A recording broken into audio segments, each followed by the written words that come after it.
नमस्कार विद्यार्थी मित्रों, आज हम कक्षा 9 का हमारा जो गद्य 15 हैं दाज्यू, जिनके लेखक हैं शेखर जोशी, तो इस गद्य को समझने का प्रयत्न करेंगे। लेकिन गद्य को समझने से पहले हम इस गद्य के जो लेखक हैं शेखर जोशी, उनका भी थोड़ा परिचय जो है वो समझ लें। शेखर जोशी का जन्म 10 सितंबर 1932 को अल्मोड़ा उत्तरांचल के ओलिया गांव नामक स्थान पर हुआ। आपने केकड़ी एवं अजमेर में स्कूली शिक्षा प्राप्त की। लगभग 30 वर्षों तक इलाहाबाद के निकट एक सैनिक औद्योगिक प्रतिष्ठान में कार्यरत रहने के बाद आप स्वतंत्र लेखन करते रहे। तो यहाँ पर लेखक का जन्म जो है वो 10 सितंबर 1932 को अल्मोड़ा यानी कि उत्तरांचल में ओलिया गांव नामक एक जो स्थान है वहाँ पर उनका जन्म हुआ था। उसके बाद उन्होंने केकड़ी एवं अजमेर में स्कूल में शिक्षा प्राप्त की और लगभग 30 वर्ष तक वे इलाहाबाद के नज़दीक एक सैनिक औद्योगिक प्रतिष्ठान में कार्य करते रहे और बाद में उन्होंने स्वतंत्र लेखन शुरू किया। आपके चर्चित कहानी संग्रह हैं कोशिका, घटवार, सात के लोग, दाज्यू, हलवाहा एवं नौरंगी बीमार हैं। आपकी आदमी और कीड़े की कहानी को 1955 में धर्मयुग द्वारा आयोजित कहानी प्रतियोगिता में प्रथम पुरस्कार प्रदान किया गया। नई कहानी आंदोलन के चर्चित कथाकार महावीर प्रसाद द्विवेदी पुरस्कार और पहल सम्मान से सम्मानित दाज्यू कहानी एवं चिल्ड्रन फिल्म सोसाइटी द्वारा फिल्म का निर्माण भी हुआ। दाज्यू कहानी बाल श्रमिक पर लिखी गई कहानी है। मदन एक पहाड़ी बालक है जो पेट की आग बुझाने के लिए शहर में आकर होटल में काम करता है। भोलेपन में जिसे वह अपना दाज्यू अर्थात बड़ा भाई समझने लगता है, वह किसी प्रकार एक दिन उसके बालमन पर आघात करता है। उसका मार्मिक चित्रण इस कहानी में हुआ है। तो विद्यार्थी मित्रों, ये दाज्यू शब्द का अर्थ है बड़ा भाई। यहाँ पर बात है एक पहाड़ी छोटे से 9-10 साल के एक लड़के की, जो बहुत ही गरीब परिस्थिति के कारण अपने पेट की भूख मिटाने के लिए बहुत दूर पहाड़ी प्रदेश से यहाँ पर शहर में काम करने के लिए आता है। उनकी उम्र मात्र 9-10 साल की लगती है। देखने से पता लगता है कि ये लड़का 9 या 10 साल का होगा। बहुत ही चंचल, उजली और चमकदार आँखें, बेहद भोला और बहुत ही तेज। ये लड़का जो है ये एक कैफ़े में काम करने के लिए आता है। एक दिन यहाँ पर जगदीश बाबू नाम के उनके गांव के पास के एक व्यक्ति को इस कैफ़े में चाय पीने के लिए वो आते हैं। तो वो लड़का जो 9-10 साल का था, उनका नाम था मदन। मदन उसे पूछते थे कि बाबूजी आपके लिए, साहब आपके लिए क्या लाऊं? जगदीश बाबू चाय कहते हैं। जगदीश बाबू इसी प्रकार रोज चाय पीने आते हैं। वो भी मदन की तरह अभी अभी शहर में आए हैं, तो उसे भी यहाँ पर अकेलापन लगने लगता है। उसे भी लगता है कि जैसे ये शहर के लोग सब कुछ उनके लिए अजनबी है। बाद में एक दिन वो मदन से पूछते हैं कि तुम्हारा नाम क्या है? मदन कहता है मेरा नाम मदन है। कहते हैं कहाँ रहते हो? तो कहता है बहुत दूर बाबूजी, पहाड़ी प्रदेश में। मैं पहाड़ी हूँ, पहाड़ से आया हूँ। जगदीश बाबू फिर भी पूछते हैं कि कौन सी पहाड़ी? दुनिया में पहाड़ियाँ तो कई हैं, पहाड़ी प्रदेश तो कई हैं। तो कहता है मैं अल्मोड़ा का। तो जगदीश बाबू भी कहते हैं कि मैं भी वहाँ का ही हूँ। तो फिर पूछते हैं कि तुम्हारे गांव का नाम क्या है? मदन पहले तो अपने गांव का नाम बताने में थोड़ा शर्माता है, संकोचाता है। फिर कहता है कि मेरे गांव का नाम डोट्यालगो है।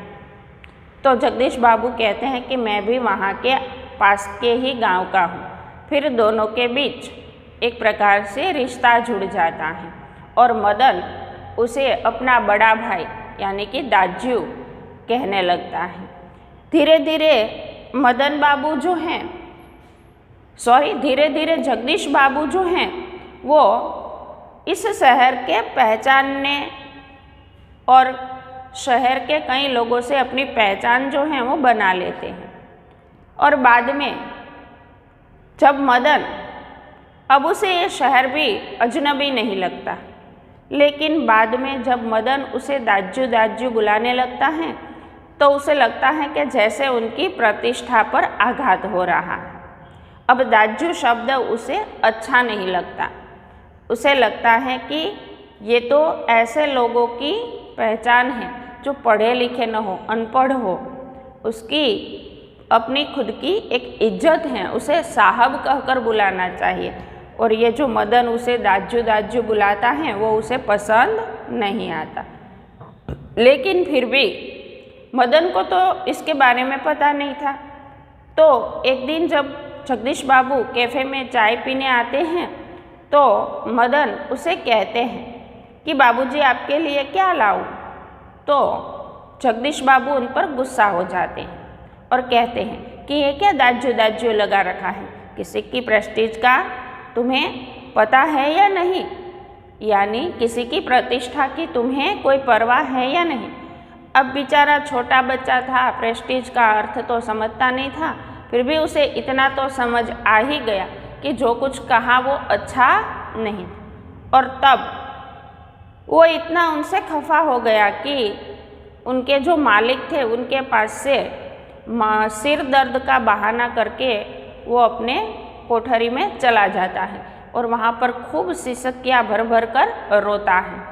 और फिर अंत में ये निर्णय कर लेता है कि अब मैं कभी जगदीश बाबू को नहीं बुलाऊंगा। और फिर वो अपने काम पर लग जाता है। दूसरे दिन जब जगदीश बाबू अपने दोस्त के साथ वहाँ पर आते हैं तो उनका दोस्त उसे बुलाता है मदन को और पूछता है कि तुम्हारा नाम क्या है? तो मदन अपना नाम नहीं बताता और जगदीश बाबू के सामने ऐसे देखता है जैसे अभी वो कोई फूट पड़ेगा, अभी कुछ कह देगा, लेकिन वो कुछ नहीं कहता। कहता है मेरा नाम बॉय है साहब, सब लोग मुझे बॉय कहते हैं। और इतना कहकर वो चला जाता है। वो पहले की तरह अब कोई तेजी, कोई स्फूर्ति जगदीश बाबू के आने पर नहीं बताता। तो इस प्रकार से इस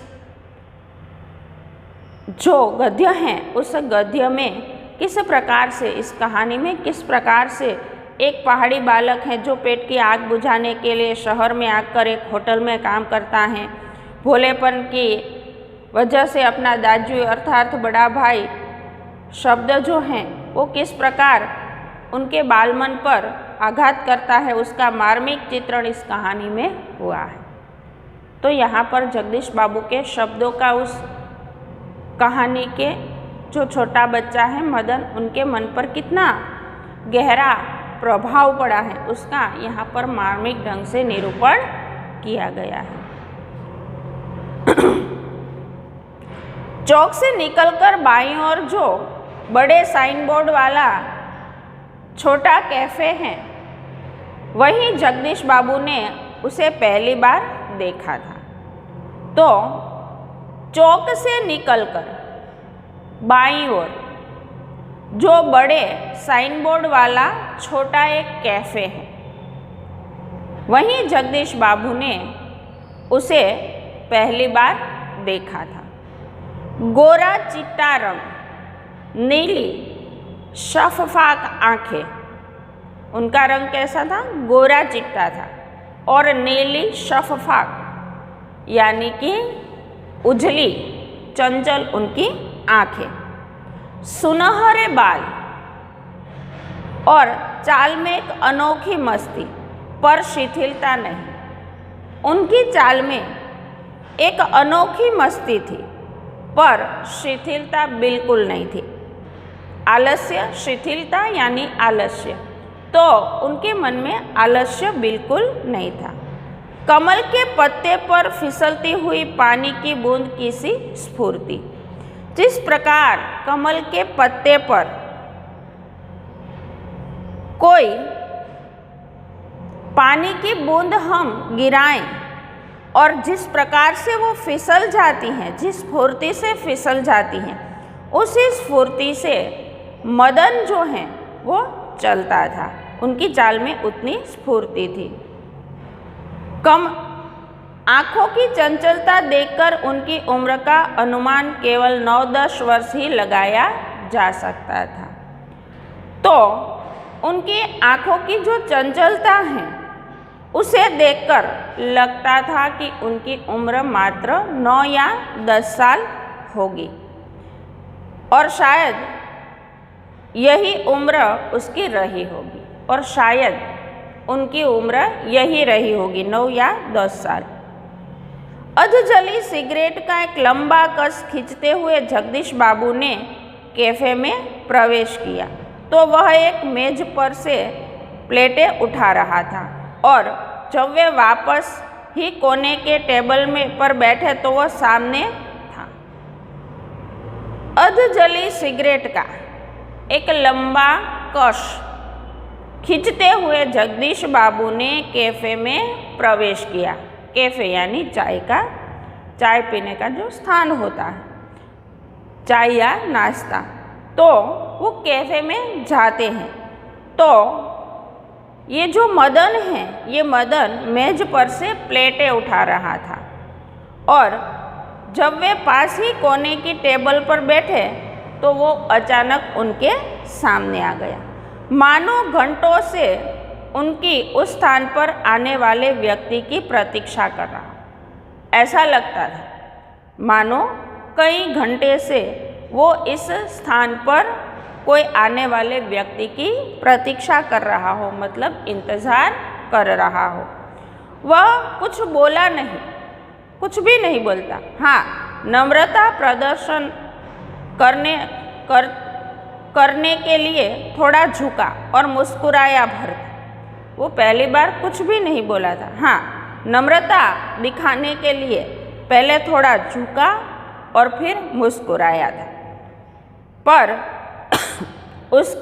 उसके इस मौन में जैसे सारा मीनू समाहित था। मीनू यानी व्यंजन की सूची, मीनू यानी व्यंजन की सूची।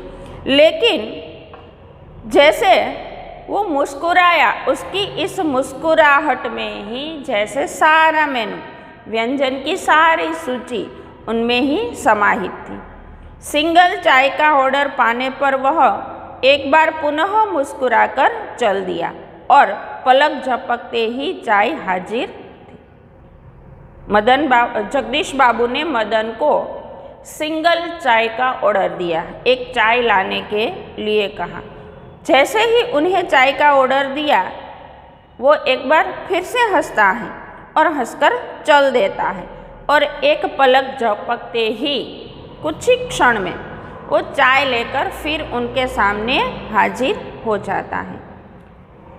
मनुष्य की भावनाएं बड़ी विचित्र होती हैं। मनुष्य के मन में जो भाव होते हैं, उनकी जो भावनाएं होती हैं, वो बड़ी विचित्र होती हैं।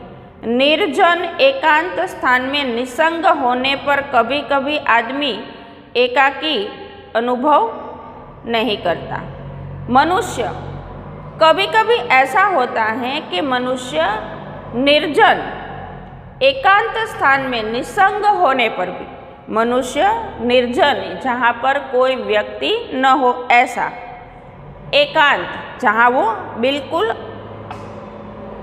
एक अकेला हो, निसंग, उनके साथ कोई न हो, फिर भी कभी कभी आदमी अकेलेपन का अनुभव नहीं करता।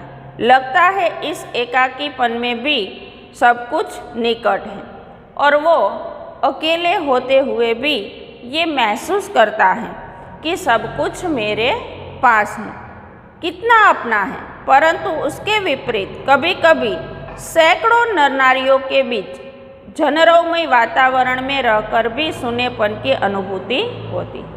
लेकिन कभी कभी कई व्यक्तियों के बीच जनरवमय यानी मनुष्य के कोलाहल यानी शोरगुल युक्त वातावरण में, यहाँ पर जनशब्दमय मनुष्यों के यानी कि शोरगुल, तो मनुष्य के कितने ही आवाज़ों के बीच सभी मनुष्य के साथ होते हुए भी उसे लगता है कि वे बिल्कुल अकेला है। उनके मन में सूनेपन की अनुभूति होती है। लगता है जो कुछ है वह पराया है, उसे कुछ भी अपना नहीं लगता। जो कुछ है उसे पराया ही लगता है। कितना अपनत्वहीन, जिसमें अपनापन न हो ऐसा, तो उसे लगता है कि सब कुछ अपनत्वहीन है, कुछ भी मेरा अपना नहीं। पर यह अकारण ही नहीं होता, लेकिन ये कारण के बिना नहीं होता। इस एकाकीपन की अनुभूति इस अलगाव की जड़ें होती हैं, विछोह या विरक्ति की किसी कथा के मूल में। लेकिन जो ये एकाकीपन होता है उसकी अनुभूति जो होती है, इस प्रकार इस अलगाव की जड़ें जो होती हैं वो किसी से बिछोह या विरक्ति किसी कथा के मूल में है, यानी किसी के बिछड़ना या किसी के विरोह के कारण ये बातें जो होती हैं, उसी के कारण व्यक्ति को लगता है कि वो बिल्कुल अकेला है। और कभी कभी अकेले होते हुए भी उसे लगता है कि वो सभी के बीच में है। ये मिलन और विरह के कारण या किसी के छूटने और किसी के विरह के कारण ऐसी जो घटनाएं हैं, ऐसी जो भावनाएं हैं, वो व्यक्ति को अनुभव होती हैं। तो विद्यार्थी मित्रों, आज के लिए इतना ही। अगले वीडियो में हम दोबारा मिलेंगे। अस्तु।